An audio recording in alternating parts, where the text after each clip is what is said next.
Trump इस युद्ध को अब जल्द से जल्द खत्म करना चाहते हैं। इसीलिए कयास भी लगाए जा रहे हैं कि वो ईरान को सरेंडर कराने के लिए परमाणु हमले के विकल्प पर विचार कर सकते हैं।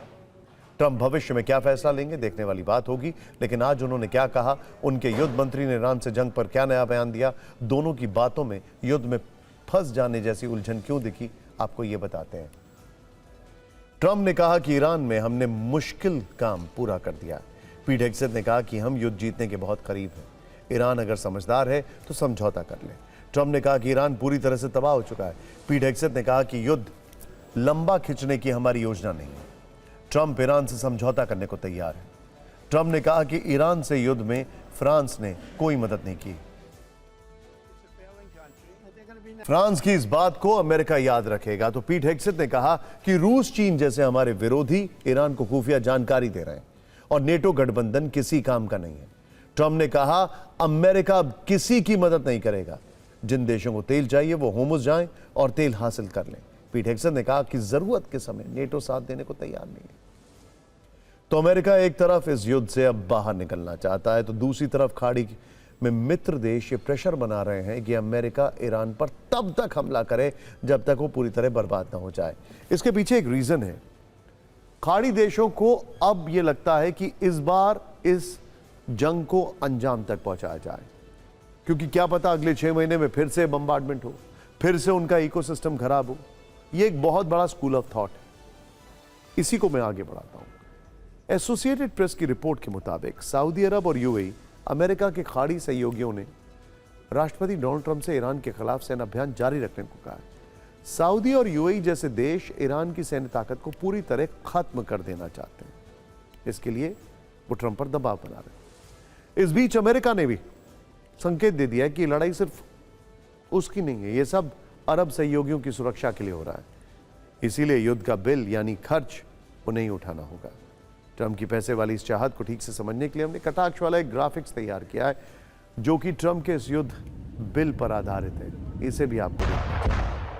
जैसा कि आप इसका हेडर देख सकते हैं, युद्ध बिल इंटरनेशनल इनवॉइस। ग्राहक कौन है? तो ग्राहक खाड़ी के देश है। विध्वंस के सप्लायर कौन है? तो उसके आगे ट्रंप और नेतन्याहू के नाम लिखा है। विवरण में एयर स्ट्राइक और ड्रोन हमले मुफ्त नहीं है, इसकी कीमत इन खाड़ी देशों को चुकानी पड़ेगी। जबकि प्रेस कॉन्फ्रेंस वाला ड्रामा युद्ध पर अमेरिका के झूठे बयान और धमकियां बिल्कुल मुफ्त हैं।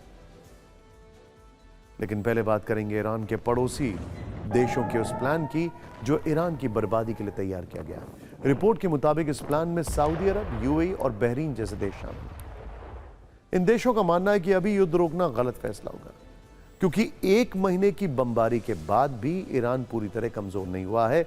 ईरान भविष्य में फिर खतरा बन सकता है। इसीलिए ईरान के नेतृत्व में बड़ा बदलाव जरूरी है, जिसके लिए यह ऐतिहासिक मौका है।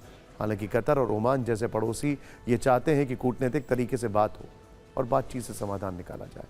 रिपोर्ट से पता चलता है कि इन खाड़ी देशों में ईरान पर सबसे ज्यादा क्रोधित यूएई है। इसकी वजह यूएई पर हो रहे ईरान के ताबड़तोड़ हमले हैं। ईरान ने यूएई पर 2300 से ज्यादा हमले किए हैं। इसके बाद से यूएई काफी नाराज है। उसका मानना है कि इन हमलों से यूएई की सुरक्षित देश वाली छवि खराब हुई है। हालांकि एक फैक्ट यह भी है कि इन सब हमलों से सऊदी भी बहुत ज्यादा नाराज है। खैर, बात यूएई की करते हैं। इसीलिए यूएई आक्रामक तरीके से ईरान पर बड़े एक्शन की मांग कर रहा है। दावा तो यहां तक है कि यूएई अब ईरान में ग्राउंड ऑपरेशन किए जाने के पक्ष में भी है। इसको लेकर ईरान का स्टैंड एकदम साफ है। ईरान का दावा है कि वो अपने पड़ोसियों से जंग नहीं चाहता है, वो सिर्फ अमेरिका से बदला चाहता है। इसीलिए इन देशों में अमेरिकी ठिकानों को निशाना बना रहा है। अगर ये देश अमेरिका को बाहर निकाल दें तो हमले रोक दिए जाएंगे। ईरान के विदेश मंत्री अरागची ने इस मुद्दे पर बयान दिया, कहा कि ईरान सऊदी अरब का पूरा सम्मान करता है। ईरान के लिए सऊदी अरब भाईचारा वाला देश है। हम पूरे इस्लामिक जगत से अच्छे संबंध चाहते हैं। हमारा हमला केवल दुश्मनों के खिलाफ है, वो दुश्मन यानी अमेरिका जो अरब को सुरक्षा नहीं दे सकता। इसीलिए अब अमेरिका को अरब से निकालने का सही वक्त आ गया है। लेकिन सच्चाई यह है कि अमेरिका ही सऊदी और यूएई जैसे देशों का रक्षक बना हुआ है। अमेरिका इन देशों का रक्षा सहयोगी है, लेकिन अब अमेरिका इसकी कीमत वसूलने की तैयारी कर रहा है। व्हाइट हाउस के प्रवक्ता कैरोलिन लेविट ने कहा है कि युद्ध के खर्च को लेकर अरब देशों से मदद मांगी जा सकती है। राष्ट्रपति ट्रंप अरब देशों से मदद मांगने में दिलचस्पी दिखाएं। ये इस बात के भी संकेत हैं कि युद्ध के बढ़ते खर्च ने ट्रंप को परेशान कर दिया। अब तक इस युद्ध में 1.5 लाख करोड़ रुपए के खर्च का अनुमान है। दावा है कि अमेरिका इस जंग में रोजाना करीब 9,000 करोड़ रुपए खर्च कर रहा है। युद्ध के शुरुआती 6 दिन में करीब 1 लाख करोड़ रुपए खर्च कर दिए गए थे। जंग में फाइटर जेट्स, रेडार जैसी संपत्तियों का करीब 27,000 करोड़ रुपए का नुकसान हुआ है। इसमें एक इंटरेस्टिंग बात यह भी आपको बता दें कि जो ट्रंप मिडिल ईस्ट को सुरक्षा देने की बात करता है,